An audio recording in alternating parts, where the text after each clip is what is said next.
حضرت ابو हुरैरा रज़ी अल्लाह ताला अन्हो से रिवायत है, उन्होंने कहा, रसूलुल्लाह सल्लल्लाहु अलैहि वसल्लम ने फरमाया, जिस शख्स ने अपने ईमान के पेश नज़र हुसूल सवाब के लिए माह रमज़ान के रोज़े रखे, उसके तमाम गुज़िश्ता गुनाह बख्श दिए जाएंगे।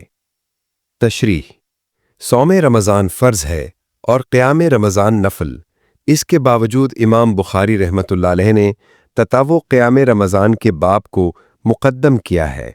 इसकी कई एक वजूहात हैं। 1. रमज़ान के आमाल में पहला अमल क़याम रमज़ान है, जो चांद देखते ही शुरू हो जाता है, रोज़ा बाद में रखा जाता है। 2. क़याम रमज़ान सौम रमज़ान की तमहीद है और तमहीद हमेशा असल से पहले ज़िक्र की जाती है। 3. इसमें इशारा है कि फ़राइज़ की अदायगी सुन्नत के रास्ते से होनी चाहिए, यही क़बूलियत का रास्ता है।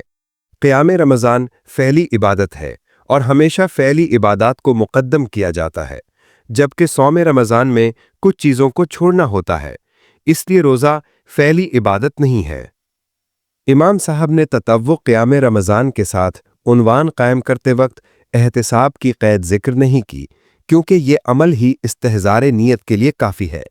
लेकिन सौम रमज़ान में ऐसी कोई सूरत न थी जो तज़कीर का काम देती, इसलिए आपने उन्वान ही में एहतिसाब का इजाफ़ा कर दिया, अगरचे हदीस में दोनों के लिए एहतिसाब की शर्त मज़कूर है।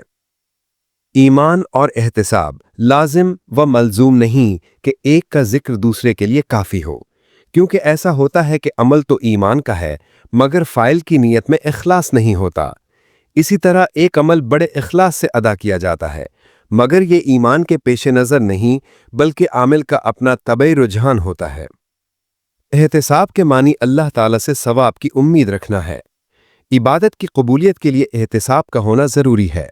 इमाम बुखारी रहमतुल्लाह अलैह ने उन्वान में एहतिसाब का इजाफ़ा फरमाकर इस बात की तरफ इशारा किया है कि ऐसी अशिया ईमान में उस वक्त शुमार होंगी जब माल एहतिसाब हों, इसके बगैर इनका ईमान से कोई ताल्लुक़ नहीं है। इमाम बुखारी रहमतुल्लाह अलैह इससे ये साबित करना चाहते हैं कि आमाल स्वालिहा ईमान में दाखिल हैं। इनसे ईमान की नशो नुमा होती है और इनमें कमी बेशी से ईमान में कमी बेशी होती है।